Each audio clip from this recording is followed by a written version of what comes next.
Ladies and gentlemen, welcome to the Kickback presents the All Memphis Post Game Show, where we break down or recap every Grizzlies and Tigers game the night of. You don't have to wait. You get our analysis right off the bat. You can catch us on all streaming platforms and on YouTube Live and Facebook Live. With me, as always, is the homie Mace. And Mace, how you feeling, man? We had a decent game tonight, but how you feeling? Man, well, to start off, it was a weird day. It was my last day at my job out here, and always a bittersweet moment. More sweet when you're choosing to leave on your own terms, as this was, and now excited to get back to the M and be with the crew.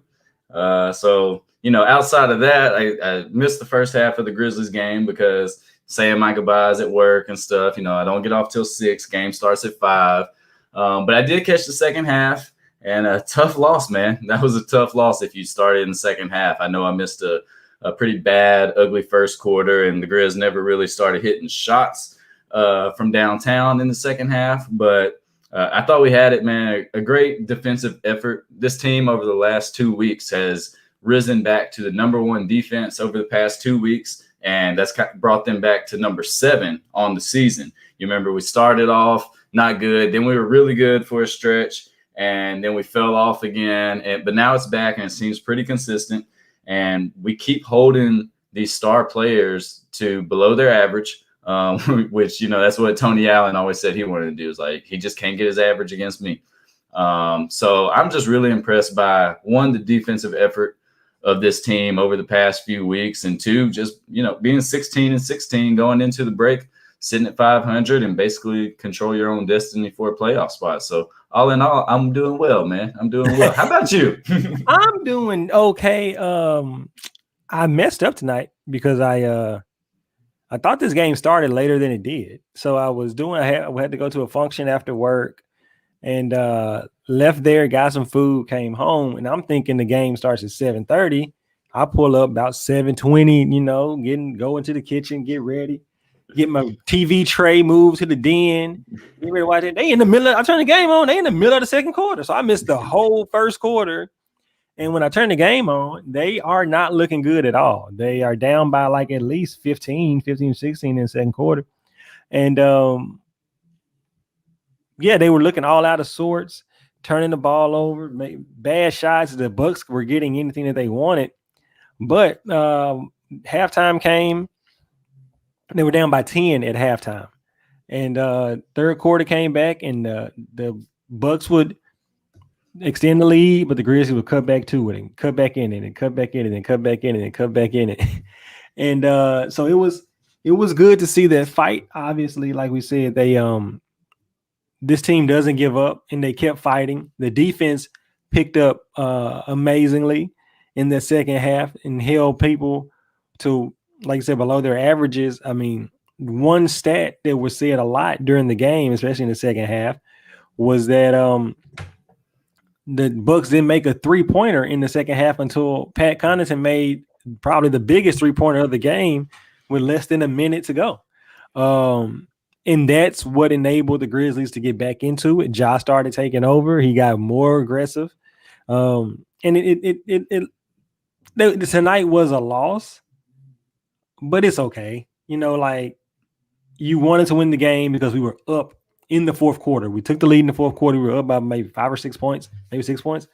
And you would have liked to win it, to have won it, but you ended up losing it on a couple of – the fourth quarter was very iffy on the referee's part, on some of our play calling part, on some of the rotations that we had. So there was some – maybe we did a few things different. We would have won the game, but all in all, I'm good. It's 16-16, like you said. I can't say that we thought we would be in this position at the beginning of the year. So, I'm good with this game, man. So you watched the second half. So what was your thoughts on the third quarter? Ja Morant absolutely dominated. He had 16 points. He was 5 of 5 from the free throw line. Ended up with, I believe, 28 points in the second half. Became the first player in Grizzlies franchise history to score 35 plus on back-to-back games. So you love to see that going into the break. And then I thought our defense on Giannis, just the help defense and the rotations, was really good. And it always looks better when the Bucks can't make a shot. Yep. But I thought Middleton, he threw a lob, and I think it was to Giannis. He tried to throw it from about half court early in the third, and it hit off the rim, and we got it. Kyle Anderson got a finger roll, and I think that was right after he had did his Euro and got an and one, and then he scored another bucket. He scored 7 in a row there in the third that really got us going, and was really all he gave us on the evening offensively. But we just got it going, man. In the third quarter, Ja was being a superstar, and I thought he out-superstarred Giannis in the second half and down the stretch. Giannis just had somebody else step up and make a couple plays, and the Grizzlies didn't really have that tonight. Well, Campbell has it in the chat, so I'll just go ahead and bring that part up. Like I said in my thing, like the referees were pretty. It hasn't been a good first half of the season for the NBA referees. Not just in this game, but in general. Obviously, them teeing up players for nothing, like teeing up players for talking to their teammates, teeing up players for yelling out and one, not understanding what's going on in the game, not understanding what's like. I know some of these players are really good at selling fouls, and that's a problem the league has to fix. That these players get rewarded for selling these fouls. But there were a couple calls. Did you hear? Sorry to interrupt you, but did you hear the story where Lloyd Pierce reportedly like stood up against Trae Young's ability to draw fouls, like talking to? I think he was talking to the league or something, saying like something's got to be done. This is ridiculous. Like the offensive players drawing too many fouls. That's why this guy's the main one doing it. That's why they fired him. That's part of the reason why they fired him. I'm for sure, because like it doesn't matter who coaches that team. Like they know exactly. Like they ain't gonna be nothing right now. And so like one play in particular that Campbell was talking about is with it under 2 minutes. I think it was under 2 minutes, maybe under 3 minutes, where White Dante was driving and he tripped over he sprained his own ankle and fell down, and they called a tripping foul on Ja. And it's like, yo, bro, like he didn't even touch him. I was like, Taylor, Coach Jenkins should have challenged that. I mean, hindsight's 2020, obviously, but he had the opportunity to challenge that. They had timeouts left in case you lost it. Maybe he was afraid of losing the timeout. I don't know, but that's a play that you challenge easily at that point in the game. But you know what I thought was weird? Because if we watched the replay and there was no contact, but Ja didn't like come out hard saying challenge that, like he did on the goaltend even before that, which I thought that was weird. Maybe, but we saw the replay and there was no contact, so I just don't know why he didn't sell that a little more and encourage Jenkins to challenge that. Right, and once again, my pet peeve. I know NBA players do it a lot, and they have a lot more leeway to do it because they actually can challenge things. So it's under 2 minutes, and something happens, and then somebody on the Bucks is asking for a challenge. The goaltend, Giannis's goaltend on Dylan Brooks. They were asking for a challenge, but it was under 2 minutes, so it was already reviewable anyway. Come on, guys, time. Know your KYT. Know the time. Know your personnel. They going to review that anyway. Well, and this one was with 151, so but they won't just review a foul call, so Jenkins has got to challenge it. Yeah. And I don't know why he didn't. And what did you think about the goaltend call? When Ja blocked the I can't remember who shot the layup, but he blocked it with his left hand up above, like right on the square, basically. Yeah. Did you think that was a good goaltend call or not? I think it was good. I think it was a good call. And I think it was one of those calls where the refs call goaltend and kind of want you to challenge it so they can look at it. You know what I'm saying? At that point. And if you don't challenge it, then you just gave up 2 points. But I think that even on the broadcast, they came back and said that it was a good call that the ball hit the backboard before Ja got to it. But I mean, just like they say, football is a game of inches, basketball is a game of inches as well, because if Ja got there, if Ja's finger was an inch longer, maybe he blocks that without getting, and we don't have to worry about that. Yeah, and the thing, Jenkins, he challenged a call when we were up 38 the other night, and then doesn't in a critical game right before the All-Star break. You got a chance to go in 2 games above 500. So that just kind of blew my mind. But what really hurt us in the fourth quarter was they got in the bonus with like 11 minutes left to go. A lot of ticky-tack fouls. I want to say 2 were on Dylan early on in that fourth quarter, who just side note, I thought Dylan was great defensively, and he got us going early, hit a big shot late. But Dylan Brooks, these past few games, has been awesome. Really, like the last 2 weeks, he has been like the epitome of a role player. The numbers tonight, I think he was like 7 of 20. Yes, that's not great, but what he brings to this team, I think, is irreplaceable. And I know, there's still people on both sides of the fence, but Dylan keeps growing on me, man. Man, you know what I'm gonna say about Dylan, and the same thing happened again in this game. I didn't watch the first quarter, but I went and looked at the stats. He scored 7 points in the first quarter, 13 in the first half. He was the only offensive player to get anything going in the first quarter. If you look at his whole stat line, he played a complete ass game with everything he did: points, rebounds, steals, all of that. His defense on Giannis, his defense on Middleton was admirable. Like, there's only so much you can do against those players. And you look at, I want to go back to your point about the free throw discrepancy. First off, if Giannis is going to be MVP again, he got to start making free throws. He should never win another MVP again. If that's going to happen. Let me see if I can pull up who made free throws and when they made them. I don't know. I'm not sure. This Bucks team, to me, I think they need to change of coach, honestly. I don't think they're going to break through that wall with Bud at the helm as much as, Taylor Jenkins comes from that coaching tree. So I guess I'm kind of rooting for it, but not really. I'm just rooting for Jenkins. Right. I just don't. I think that team kind of is what it is. They brought in some new pieces, and they're a really good regular season team. And we saw tonight, when you play a good defensive team and you're able to get back and set your defense up and kind of build that effing wall, as Stan Van Gundy said, that they're limited in what they can do. And they were lucky that Connaughton hit that corner 3, and that Drew Holiday and the rest of the team had the wherewithal to go quickly after Ja made that basket with like 5 seconds left and get that bucket when they did. Drew made a great shot, and, the play should have been stopped because Giannis smashed Ja Morant. But I'll let you get back to your point. I don't even know what my point was, but now I want to go back to that point, because I was like, yeah, man, if Ja's a superstar, Ja gets that call. If Ja's a superstar, if it's not Giannis, he gets that call. And I watched it again, and Giannis must have got him with the body, because he didn't get him with his arms, right? Because I was looking at the arms more so than the body. First, there was a hell of a take by Ja, though. And I mean, I called it.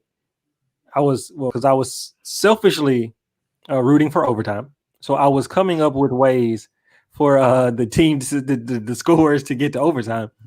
And I was telling Alex, I was like, well, this is what they're going to run. They're going to run, do this and that. It was 13 seconds left. After who hit the free throw?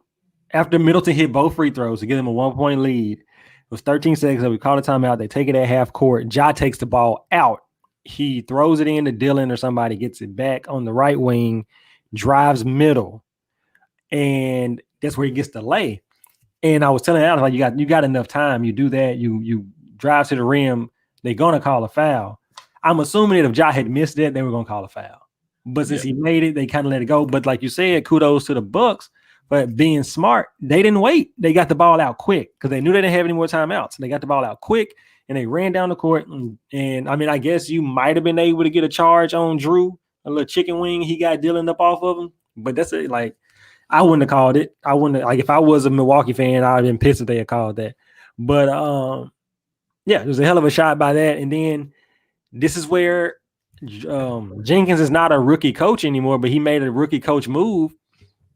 With 3 seconds left, Ja Morant can't take the basketball out. Yeah. He can't take the basketball out because you are effectively taking him out of the play. So that's what like the first option didn't work, the second option didn't work, third option was Desmond Bane popping out. But Desmond, a rookie, he caught the ball, didn't know what the hell to do with it. He was looking, trying to get it back to Ja. Because if it was for him to take the shot, he would have had his feet set ready to shoot the ball. He got it and was trying to get to Ja. Ja was covered up, which is right because he took the ball out. Like White Dante was all on him. White Dante made it hard for him to get the ball in. And then as soon as he threw it out, he just went right to him. And so that's why we got the shot. So that's a learning moment for Coach Jenkins. I mean, we know Ja's your best passer, but you got to put somebody else in at that time to get a shot. Kyle Anderson should be taking that ball out. He's got the size. He can see over the top. And when you have a small guy like Ja, like we saw happen, DiVincenzo can just take him out. Like the play was Brandon Clark going for a lob because he had Connaughton on him and they were going to set a back screen. I mean, it was easy to see what was coming. And it just didn't work out. But Ja couldn't have made that pass anyway. Like the play could have been there. It's basically a toss-up between BC and Connaughton. But I didn't like him taking the ball out either time. Not even the first time it did work, and there was a little more time for him to get the ball back. And it kind of, instead of throwing it to the top side and going and getting it, we threw it like to the corner side, and then he got it, and we ran that low pick for him. And, you know, he got the bucket. It was much like the Charlotte game winner from last year. And dude, he's built for that moment. It doesn't matter if you're backing up off of him or whatever. He is going to get to the rim when it matters most. He shot a lot of threes tonight, 3 of 13. Woo! Don't like to see that, but that's what the Bucks wanted him to do. I think in that first half we played a lot into their hands, and in the second half we played more so our game. And you know, we had it. I still don't know how we lost. I mean, the Bucks shot 12 free throws, made 11 in the fourth quarter, and I think the Grizzlies were 6 of 7. So that's a good answer. And then they capitalized more on their second chance points throughout the game. Grizzlies had 17 offensive rebounds and only 11 second chance points. And the Bucks had 13 offensive rebounds and 17 second chance points. So 4 less rebounds, outscored us by 6 on second chance points. And that's basically the difference. And then they shot a little better from 3. I got a couple of concerns, and you're the stats guy, and I don't know where to look for this. So if you know where to look for, or just tell me where to look and I'll look for it. What is Ja's percentage on dribble up threes? I think Ja's a better catch and shoot 3-point shooter than I'm going to dribble into a 3. And a lot of his threes are, I'm going to dribble into this 3. And they look terrible. He doesn't put, like, it just looks bad, but the catch and shoot is so much better. That's one thing. If you know something like that off the top of your head, let me know. Or if I don't know. I'm looking it up though. Give me a second. Then, another thing that concerns me is Giannis. These last 3 games have not been good for Giannis Valanciunas. It was foul trouble the first couple, and it's kind of concerning because these games we have played teams with not a real big inside presence, and where you would expect. I mean, 13 and 12 he had. That's not nothing to sniff at. But these are the games where you should be having the 22, the 22 and 15 games, like. Brooke, which one of the Lopez brothers? Is it Brooke or Robin? Brooke, yeah. Brooke ain't doing nothing. You know what I'm saying? Like, like the 2 players, the highest rebound number for the Bucks are guards, or Giannis and Chris Middleton, and then White Dante had 7 rebounds. So it's like you expect more from Giannis in this game. Only played 27 minutes. And then it wasn't in foul trouble. So they effectively took him off the court by playing a spread out offense that the Bucks play. Well, and here's the thing, Jamal, is he was in late in the game when he came in for the free throw. I think they were shooting a free throw and we were trying to make sure we got the rebound. But then he stayed in down the stretch. He was in the game when Connaughton hit the 3 and they had Giannis at center. So we were at a disadvantage with him on the floor. You could have had, BC at the 5. You could have had Tillman, who's a little more mobile. but I did not like him being in the game defensively when you got 2 timeouts left and you can get him off the court.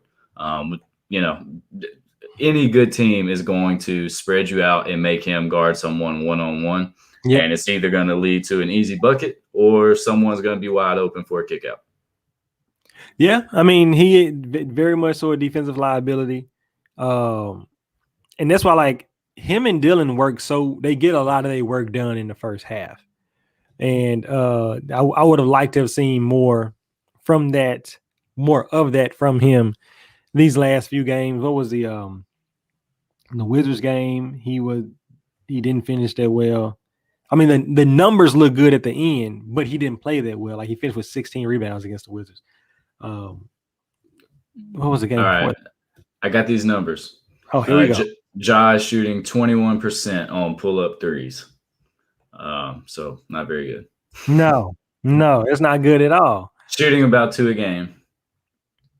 He's only tonight he shot 7. Tonight he shot about 7 walk-in threes, and they were like, no. This is the second terrible game that we have from Justice Winslow offensively. I mean, did give you 10 rebounds, shot 3 from 11. I expected, whatever. Like, Justice is still rounding into form, although he does look good. He's still rounding into form, and every player's gonna have this type of game. I'm not even too much worried about that. The bench didn't do exactly what they usually do. Justice, Brandon, Tyus didn't do. I mean, Tyus gave you 9 and no assists. Melton, he has that 6 of 10 game, and then tonight he doesn't attempt a field goal. It's not a 3. So right. I don't know if he just wasn't getting out on the break or what, but him only playing 15 minutes is, I don't really like that. And just to the fans, like, Justice is not going to average 20 points a game. So be ready for these 6 to 10 nights. If he's right around 12 or 13, I think we'd be happy with that. Oh, definitely. And the other impact of Justice is the defense that he plays on other players. You know what I'm saying? Yeah, he played 15 minutes tonight. That's interesting.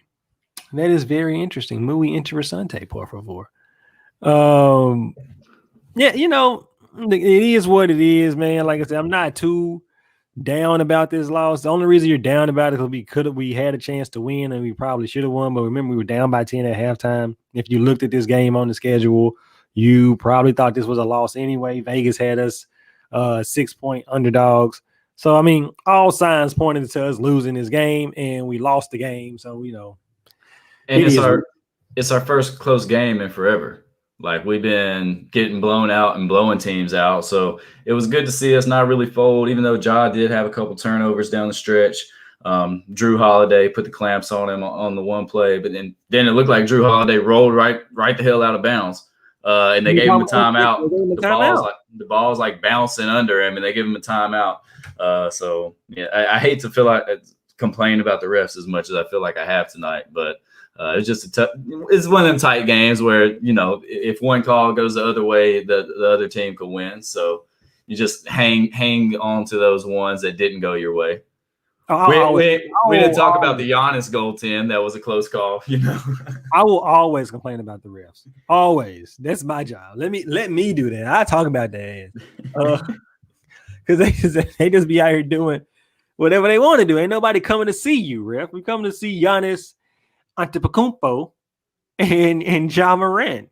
And I think that stat you read earlier, that Ja is the first Grizzlies player to have 35 in a row. I mean, 35 games in a row. Crazy. That's crazy, right? That this franchise has been in Memphis for 21 years, and we haven't. The franchise has been around longer than that, since 96? And we've been in Memphis for 21 years, and that's the first time we had a player score 35 on back-to-back. And I remember Pete and Brevin said that Mark scored 30 in 3 straight games. But this is the first time that somebody has scored 35 in back-to-back. It's like the Warriors, like Steph does that in his sleep. You know what I'm saying? Like, hey, that's something that these other organizations and franchises haven't really thought about for a long time. So that's a good piece of history for Ja, man. I mean, hopefully he's ascending up that ladder to start getting some of these calls because he's getting very, very frustrated about not getting calls. And maybe it's some calls that he doesn't deserve yet, but he's visibly frustrated 3 or 4 times a night because of referees. He got 11 tonight and 14 in the last game. So that's more than he had in any game prior to these past 2 games. So say what you want about his whining to the refs, whatever you want to call it, his being emotional and getting thrown out and then getting another quick tech the game after that. But the numbers don't lie. Like, it looked like that should work. It might be working. You know what I'm saying? Speaking of people getting thrown out the game, did you see the highlights from the Sixers Jazz game last night? Who got tossed? Donovan Mitchell got tossed. Oh, yeah. And so he's walking off the court and he slaps the Gatorade cooler, and it ends up hitting one of the ushers. And so he's mad as he's walking in. He hits it and hit the usher. Like, oh, my bad, bro. You good? Like, bro, don't slap the cooler, my nigga. Like, you good. But it was pretty funny. He was trying to be all mean and big and bad, and he slapped the thing and it hit the worker, and he was like, "Oh, my bad, bro. You straight? You good?" And the dude was like, "Thumbs up." And Body Armor had a good tweet about it. It was like when someone brings another sports drink to practice or something, and him hitting the Gatorade cooler. Body Armor is better than Gatorade, by the way. I've never tasted Body Armor. What? Nope. You know, I'm a deeply brand loyal guy. What do you drink? Powerade? No, I drink Gatorade. I'm a Gatorade. All sport. You drink all sport. I drink that water hose water, bro. I don't need all that other stuff. I think tonight basically came down to one team capitalized. I already talked about the Bucks outscoring us on the second chance points and us out rebounding them on the offensive end. But another thing is the Grizzlies had 12 turnovers and the Bucks had 16. Well, the Bucks had 18 points off our 12 turnovers. We only had 12 off their 16. So the two main hustle areas did us in tonight. We fought hard. It was good to see, but man, I wanted that win. It would have been a great win to have going in with 17-15, right? 17? Yeah, 17-15 because we're 16-16. Yep. It would have been a good win to have, but say la vie. We ain't got it.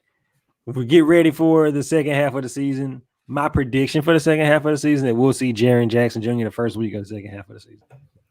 I mean, we need to see him the first game. I don't know if they'll bring him back first game. I don't know, but why wouldn't you? If he's ready, why wouldn't you? I don't know. I don't have a reason for that yet. So let me think. I just got mad at you. let me think of a reason, and then I'll give you one. But like I said in past shows, I believe that Jaren's ready, and it wouldn't surprise me. Maybe they do bring him back the first game, but I'm for sure they'll bring him back that first week at least. Maybe they let him do some regular warm up that first game. We're going against the Wizards, a team we just beat. So, you're used to them. You kind of know what they're going to do. But it's just interesting to see what this team is going to look like over the next month. It was good to see the growth of this team. I mean, I talked about it earlier in the show, but it was good for them to come back. They could have packed it in when they were down by 10 at half and said, shit, we got 2 more quarters. Then I'm on a plane. Well, we don't know they're leaving. We don't know what they're doing. But you know what I'm saying? But they fought back.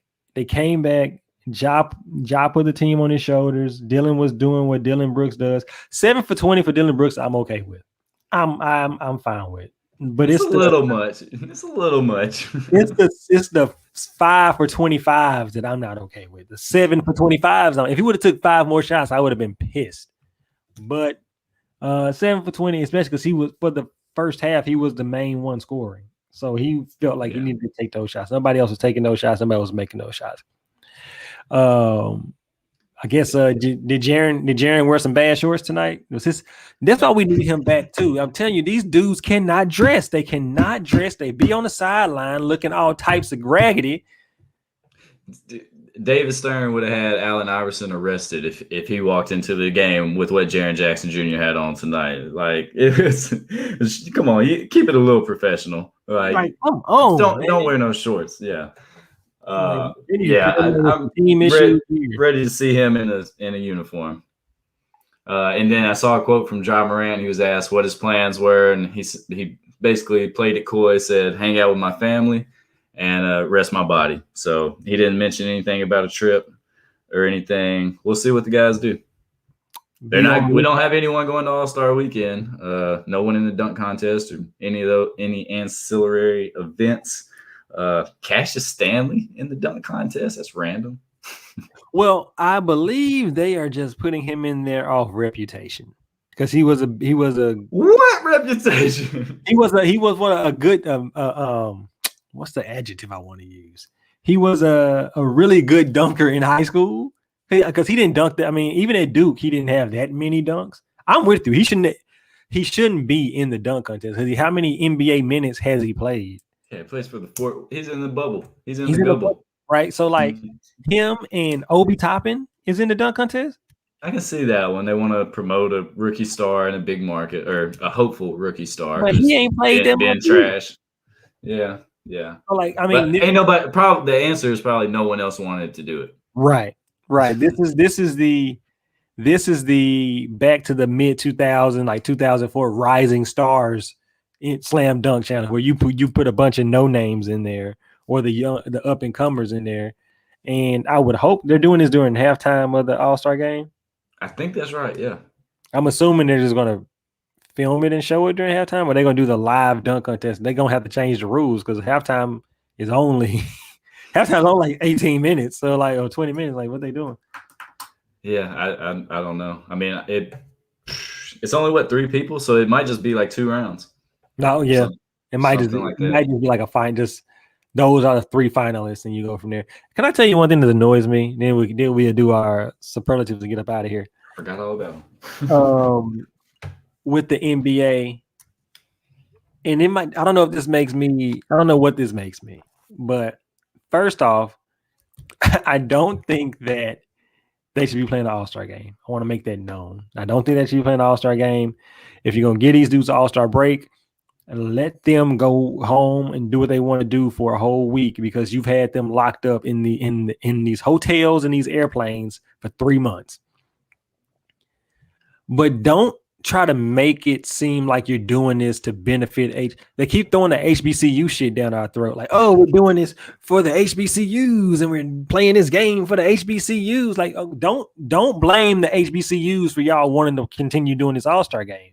If y'all want to do the All-Star game for TNT to make this money, just say that. And I'm happy that y'all giving money to the HBCUs, but you don't have to do the All-Star game to do that. You can gain the money anyway. So I don't like that every time they mention the NBA All-Star game, it's like, in conjunction, giving money, we got a court designed by HBCU alumni. Who cares? Who does that help? Like you got teams full of people that hire HBCU alumni. And we were the Grizzlies. We had a bunch of HBCU alumni working at the Grizzlies with us. So like, that's not. Stop trying to garner some good publicity by using HBCUs as the reason for you doing this All-Star game. Well, I mean, maybe they'll put a saying on the back of the jersey to really make it impactful. Every team, every jersey has a different HBCU name on the back of it. Somebody gonna have Hampton, somebody gonna have Howard. Hey, can Chris Paul give Lemoyne Owens some love? He's always wearing these HBCU outfits, and I've never seen a Loke shirt or anything on him. Can Lemoyne get some love? That's all I'm saying. Bro. Picking and choosing, man. Picking and choosing the high class. Because it's Chris Paul. That's what he do. That's what he do. That's what you know. I'll find any reason to hate on Chris Paul. I was hoping that got you going. All right, Mase, let's get to it, man. Who was your player of the game? I mean, it's got to be John Morant. 35, 5. What do you have? 5 assists and 6 rebounds. Got to be John. Back-to-back 35 games. Who you got? I'm gonna go with. I'll go with Ja too. Put the team on his back in the second half. Did what he had to do. Kept us close, got us the lead, and that was good for him. So I'm gonna give it to Ja. Bum of the game. Who you got as your bum of the game? Oh, I hate to do this to my boy the Rook. I'm gonna go Desmond Bane. I need to spark that fire under him. I need to see him get hot again. It's been a while since he's had a really good game. Only 4 points tonight, 1-3 from three, 1-5 overall. So I just like to see a little more from him on the other side of the break. That's my boy. That's my boy. So, my bum of the game. I'm going to go with the referees. Yeah, I was about to say you got to. I was going to get mad. I got to get the referees. Campbell said McDoodle. McDermott didn't play, bro. What about your play of the game? Play of the game. I think where's one that I had? Was it a lot? Did Ja throw Justice a lob? Or did I make that up? Not that I remember. Okay, it might have been from another game. Ja had a nice left hand layup at some point in the fourth quarter. What he always does. That's his signature move. Just the left hand dribble, scoop layup. Well, he had a couple, and I think the one you're probably referring to was when he took Giannis one-on-one, got his momentum going, went right by him, and scooped it with the left hand. Or you could be talking about the one to put us ahead by one before my play of the game, which is Drew Holiday. First of all, shout out to the Holiday parents for making 3 NBA players. That is incredible work. So shout out to them. I can only imagine just growing up in that household, all the hoops that was played. And then Drew made the biggest shot of the night. So play of the game, hat tip to him. I need to amend my bum of the game. It's a shared award from the referees, and I'm going to throw in Drew Holiday and Brooke Lopez because Stanford and UCLA, and as an Arizona Wildcat, can't condone those type of players in the NBA. So Stanford, UCLA, Drew Holiday, and Brooke Lopez. I think even when we played Robin, I don't think I beat the Lopez brothers in college. Did beat Drew though. We beat Drew on a Saturday morning in the Tucson, Arizona. And finally, did I win some money tonight? The answer is yes, I did. I won. Okay. I took the Grizzlies +6 because it seemed like there was some good value. Which was interesting because, like you said, this is the first close game that we had, and I think they've said it like in the past, whatever games, all of our games have been decided by 9 points or more. Mm-hmm. I forget the number about that, but I thought that they had a chance to win. Because Drew Holiday was not supposed to be playing. He was not supposed to be playing. He was a late add to this game. And I thought that they might, Giannis and them might just kind of bring it in. But, they didn't. And then there was one bet. And then, I did my stats-based jump. How'd it go? The usual. So the usual. Jonas. I had Jonas to get over 10 rebounds. He did that. Jonas to get over 12.5 points. He did that. Barely. Good Lord. Ja scored over 15 points. He did that. Ja to get over 6 assists. He did not. He had 5. But you kind of saw toward the second half of the third quarter and all of the fourth quarter, Ja was getting more aggressive. He was in I'm taking shot mode. And I like to see that out of him. Like, we know that he can average 7 or 8 assists, but really the only other person making shots this game was Dylan Brooks. And so if Dylan's not making shots, who do you pass to get shots, But he didn't get 6 assists. And then I had Kyle Anderson getting over 12.5 points. He finished with 9. Didn't do much in the first half. I got all his points in the second half. And I think that maybe he really was sick because he set out the last game because of the illness, right? Yeah. So maybe there was something to that. And because Kyle is good for giving you 10 and 4 every game, at least. And that's usually what I bet for him. And same thing with tonight. I got him for 4 rebounds. He only had 2. Had Dylan Brooks getting over 12.5 points. He finished with 23. So he did that. I had Dante DiVincenzo, White Dante, scoring over 8 points. He finished with 7. Which, as I looking through his looking through his stuff, you would usually get between 7 to 15 from him, especially with Drew not playing because he was getting a lot of those shooting guard minutes. So expected him to do a little bit better. I mean, I had over 8 and he had 7, so he shot the ball. He shot the ball a lot. Make some of those shots. He gets that. And then I had Chris Middleton over 17 points. He did that, and Chris Middleton over 5.5 rebounds. He did that. So if Kyle plays his regular game, that's easy. Yeah. Ja usually gets you 6 assists. He had 5 tonight. If Kyle plays his regular game, one of those assists that I need from Ja would have been to Kyle. And that's what it is. So I mean, what did it cost me? It cost me $3 tonight. So hey, you win some and you always lose the stats bets. Paint that on your wall behind you. I haven't hit a single Grizzlies stats bet the first half of the season. I've hit other teams. I've hit the Celtics. I've hit the Hawks. I've hit the Suns. I've hit the Nuggets. I've hit all these other teams' stats bets, but I hadn't hit the Grizzlies stats bets yet. But yeah, man. So that we got ourselves a little break, Mase. Got a little break, but we'll be back on Sunday recapping the Memphis versus Houston game, college basketball. Hopefully the Tigers go down there and take care of business. That is a 11 a.m. Central tip, I believe. So we'll probably be live around 1:32. We might take a few minutes to get our stuff together so we're informed when we're talking to y'all. Yeah. But other than that, enjoy your All-Star break. No games, so hang out with your family and do something productive. You can find me on Twitter at BarnburnerSlim. You can find the show on Spotify and iTunes, wherever you get your podcast, by searching Memphis Postgame. Postgame's one word. It should be pull right up for you. You might have to scroll down a little bit, but if you subscribe, you won't have to scroll no more. So go ahead and move us on up. And you can find the show. I'll let Jamal tell you where you can find the live show.